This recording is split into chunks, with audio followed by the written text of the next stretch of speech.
Joining us to discuss the president's address tonight, pollster and communication strategist Frank Luntz. Frank, good to see you.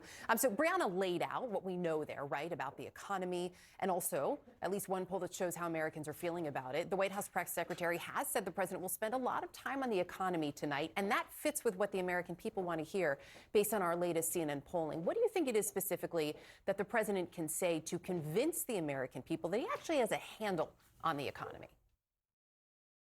It's not the economy. I want to challenge that. It's affordability. In the end, the public is secure with the jobs that they have. They're secure about the overall environment. There's some question about tariffs that continues to plague the White House. But it's affordability that cost Joe Biden his reelection, cost Kamala Harris, and is now a challenge to this administration. And in the end, you have to empathize. You have to hear and not reject it. And that cost of living matters to every American, regardless of whether you're lower, middle income, or higher. Well, And so he has to show that he's got, sorry, go ahead. No, finish, Frank. So he has to be able to show that he's got a plan, that that plan is detailed, that it's working, and that he understands this. And it's broader than just food and fuel. It's housing, it's healthcare, it's insurance.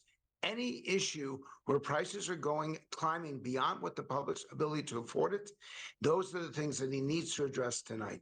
And to your point, we were just putting up the numbers. I don't know if you were able to see it, but our latest CNN poll out this week that shows 57% want to focus on the economy / cost of living. For most Americans, if you talk about the economy, that is about affordability, right? It's their personal economy as they think about it. What I think is also interesting is in that same poll, 68% said that they don't believe he's paying enough attention to the country's most important problems. So I hear what you're saying about addressing that, but that has, as Brianna was just laying out, the messaging has been one of the issues. Is it your sense that that is starting to break through for the president?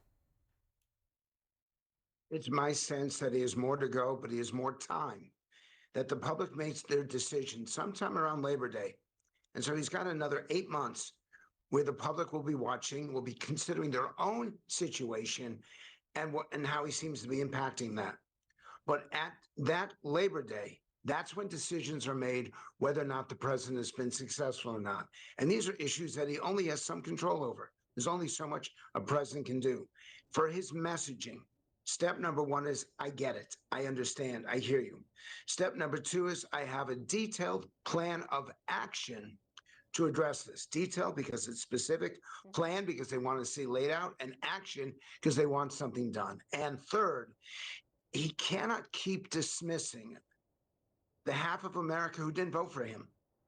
That in the end, this is all of America. We're not Democrats or Republicans, we're Americans. And he needs to use the State of the Union to make that conclusion so that everyone feels like they're embraced by what he's trying to do. Do you think he will, though, in fact, do that? I mean, we heard, I'm just calling this up, so give me 1 second, Frank, but we heard from Jim Jordan earlier today speaking with Manu Raju, who said, and I'm quoting him here, he said that one of the things that the president is going to talk about tonight is he's going to talk about how the left is crazy. The president may feel that way, but how is that uniting the country? It isn't. And it's a difference of opinion. I know that some strategists believe that he should be using this speech to make and articulate the case for the Republican Party and Republican candidates in the fall. I'm of the belief that you use the State of the Union to bring the country together, to articulate what you're going to do for every American, and then in the end, you invite accountability. You invite judgment from the population based on your performance, based on your objectives, based on your plans, because in the end, that's what will make us a stronger democracy and a stronger country.